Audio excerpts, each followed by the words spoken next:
आज मैं आपको बताऊंगा अर्जुन और लूटी की प्रेम कथा और पुत्र इरावन का बलिदान। तो चलिए वीडियो को करते हैं शुरू। महाभारत से जुड़े ऐसे कई प्रसंग हैं जो बहुत कम लोग जानते हैं। सभी को अर्जुन की सिर्फ दो ही पत्नी द्रौपदी और सुभद्रा के बारे में पता है, लेकिन आपको ये जानकर आश्चर्य होगा कि इन दोनों के अलावा दो और पत्नियां थी। जी हाँ, उनका नाम था चित्रांगदा और लूपी।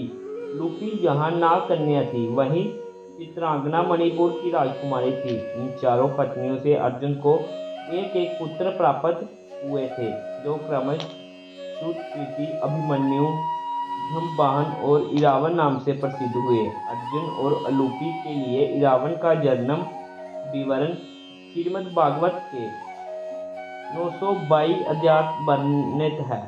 लूपी के पिता का राज्य नाम राजा कौरव था। वे किसी देश के नहीं बल्कि हरिद्वार में गंगा नदी के नीचे बसे नाग समुदायों के महामहिम थे। अर्जुन और लूपी के विवाह के पीछे एक रोचक कथा है, तो चलिए जानते हैं। 13 वर्ष से वनवास के पहले जब पांडव इंद्रप्रस्थ रह रहे थे, तो युधिष्ठिर के पास पांचों पांडवों के बीच यह नियम निर्धारित हुआ कि द्रौपदी एक साल तक केवल एक ही पांडव की पत्नी होगी, जिसके अनुसार यदि द्रौपदी उस समय सीमा के भीतर कक्ष में किसी एक पांडव के साथ है, तो दूसरा कोई भी भाई उसका कक्ष में एक साल तक प्रवेश नहीं कर सकता। यदि किसी ने ऐसा किया तो उसे एक साल का वनवास भोगना होगा। महाभारत की एक घटना के अनुसार जिस वर्ष द्रौपदी युधिष्ठिर के साथ अपने कक्ष में एकांत में थी, उसी समय किसी दृष्टि से ब्राह्मणों के पशु की रक्षा के लिए अर्जुन को अपने धनुष की जरूरत पड़ी। अर्जुन भूलवश द्रौपदी के कक्ष में ही अपना धनुष भूल आए थे, परंतु क्षत्रिय धर्म का पालन करने हेतु अर्जुन द्रौपदी के कक्ष में बिना आज्ञा प्रवेश कर धनुष ले गए। वापिस आकर सीधे युधिष्ठिर के पास पहुंचे तो याचना करते हुए कहा कि यह मेरा अपराध है, मैंने द्रौपदी के साथ पांडवों के वचन को तोड़ा है, अतः मैं 1 वर्ष के वनवास को भोगने के लिए तैयार हूँ। हालांकि युधिष्ठिर ने अर्जुन के नियम तोड़ने का कारण जानने के बाद उन्हें निर्दोष पाया, परंतु अर्जुन ग्लानि महसूस कर रहे थे, इसलिए वे वनवास चले गए। वनवास की यात्रा के दौरान अर्जुन हरिद्वार पहुंचे, जहां वे गंगा स्नान कर रहे थे। जब सूचना मिलते ही नागलोक वासियों ने अर्जुन को मारने की योजना बनाई, क्योंकि अर्जुन ने इंद्रप्रस्थ को बसाने के लिए वहां से समस्त नागों का संहार किया था और आज उनको अवसर मिला था प्रतिशोध लेने का। तो उस समय नागों की राजकन्या उल्फी ने कहा कि वह स्वयं ही अर्जुन वध करेगी। लूपी राजकन्या तो थी, साथ ही विधवा भी थी। दरअसल उसका पति भी नागवंश में से संबंधित था, पर उसकी मृत्यु एक गरुड़ के हाथों हो गई थी। तब से राजकुमारी अपने पिता के साथ ही रहती थी। पर जब लूपी अर्जुन को मारने के लिए गंगा तट के किनारे पहुंची तो वह उन्हें देखकर मोहित हो गई। अर्जुन के प्रति उसके आकर्षण ने बदले की भावना को खत्म कर दिया। वह नाग रूप से एक स्त्री के रूप में परिवर्तित हो गई और अर्जुन को माया से बेहोश कर नागलोक ले आई। कुछ दिनों में अर्जुन को होश आया और उन्होंने अपने सामने अलूपी को पाया। अलूपी ने सारी घटना विस्तार से बताई और कहा कि अब मैं आपसे विवाह करना चाहती हूँ, कृपया मेरे प्रेम को स्वीकार करें। अर्जुन विवाह के विषय में कुछ कह पाते इससे पहले ही अलूपी ने कहा कि मैं जानती हूँ कि आपकी 3 पत्नियां हैं, पर मुझे चौथी पत्नी बनने से कोई परहेज नहीं।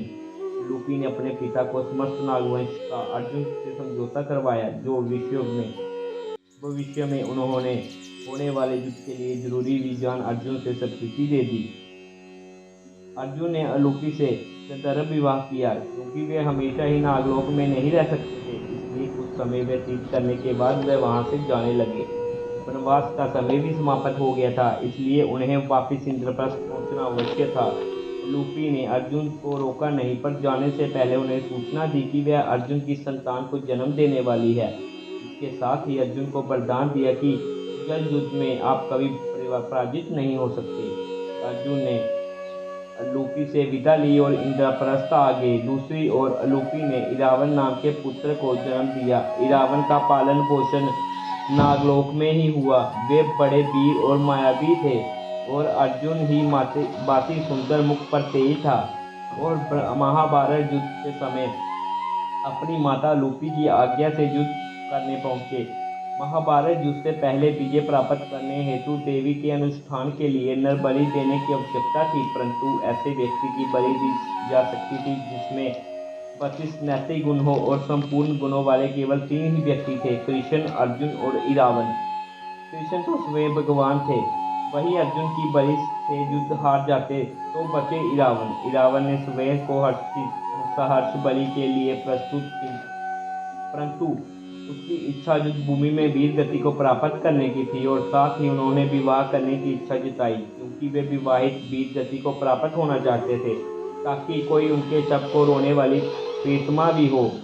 तब भगवान कृष्ण ने उनकी इच्छा पूरी करने के लिए मोहिनी रूप धारण किया, राजकुमार इरावन से विवाह किया और उसके इच्छा पूरी की। इस कारण दक्षिणी भारत में आज भी किन्नर इरावन को अपना एक दिन का पति मान उन्हें विवाह करती है, क्योंकि इरावन कृष्ण के पूर्व से स्त्री बने थे तो किन्नर अपने आप को उस एक दिन की मोहिनी मान इरावन को पूछती है। अब बारी आती है बलि की, तो कृष्ण ने कहे अनुसार इरावन अपने शरीर के 32 हिस्से में काटकर देवी काली को अर्पित करता है। इस बलि से देवी काली अवतरित होती है और इसके साथ इरावन का शरीर वापस आ जाते हैं और देवी काली उन्हें विजय होने का आशीर्वाद देती है।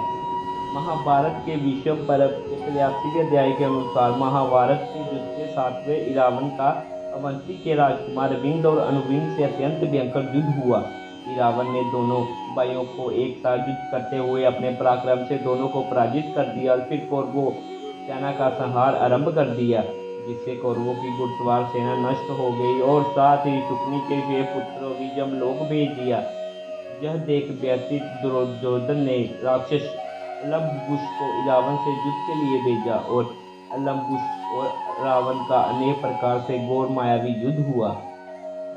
उसी समय नागलोक के नागराज की सेना अपने युवराज इरावन की सहायता के लिए वहां पहुंची। तब उस राक्षस अलम्बु ने गरुड़ का रूप धारण कर समस्त नागों को भक्षण कर आरंभ किया और देखते ही देखते उस राक्षस ने सब नागों का भक्षण कर लिया और देख अर्जुन पुत्र इरावन अत्यंत दुखी और निडाल हो गए और उस अवसर का फायदा उठाते हुए उस राक्षस ने इरावन को तलवार से जमलोक भेजने का प्रबंध कर दिया।